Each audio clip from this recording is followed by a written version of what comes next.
Honestly, better than most at the pronunciation. Giannis Antetokounmpo, that's my favorite basketball player, but then again, I am from Milwaukee. Go Bucks for tomorrow. As for our forecast, we are watching the potential for dry lightning and that elevated fire threat for tomorrow and Wednesday. That's going to be the priority of our forecast. Otherwise, still pretty hot and hazy today. Emphasis on the hazy especially. It is just looking very smoky out there as of this hour. But we'll start with that thunderstorm part of the forecast. Red flag warnings issued, kicking in tonight, lasting all the way through the noon hour on Wednesday. Essentially 2 batches of isolated thunderstorms for Tuesday morning and again on Wednesday morning. That is elevating the fire threat. That's why we have the red flag warnings, because any kind of dry lightning can certainly start new wildfires in the region. We've already seen that before this summer. Here's this weather system, bit of a disturbance just moving northward through the Rocky Mountains. The first push of moisture is going to miss us to the east, so it's going to end up more so in Montana and perhaps portions of north central Idaho at the nearest, but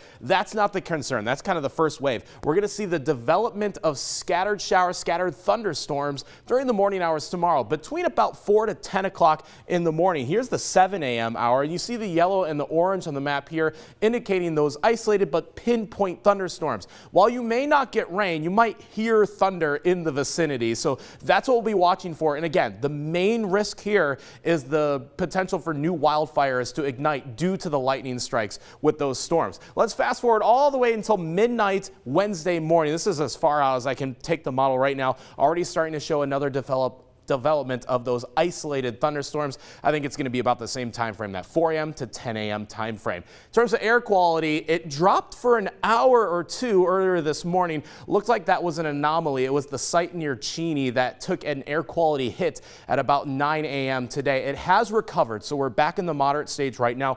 Not anticipating any air quality drops for today. Actually gets better tomorrow. With disturbances, it tends to mix out a lot of that smoke and haze in the region. But again, comes at the cost of those thunderstorms. Here's our visible satellite right now. 2 things going on. Essentially, the bright white is cloud cover, and underneath that is the haziness, especially for eastern Washington and north Idaho. So we're getting kind of a 50-50 haze and cloud cover, which makes it look almost overcast out there right now. So expect those hazy skies, but again, cloud cover moving on top of that as well. Might actually hold those temperatures down. I actually reassessed my forecast for today, just low 90s this afternoon, especially if we stay cloudy and hazy as we are now.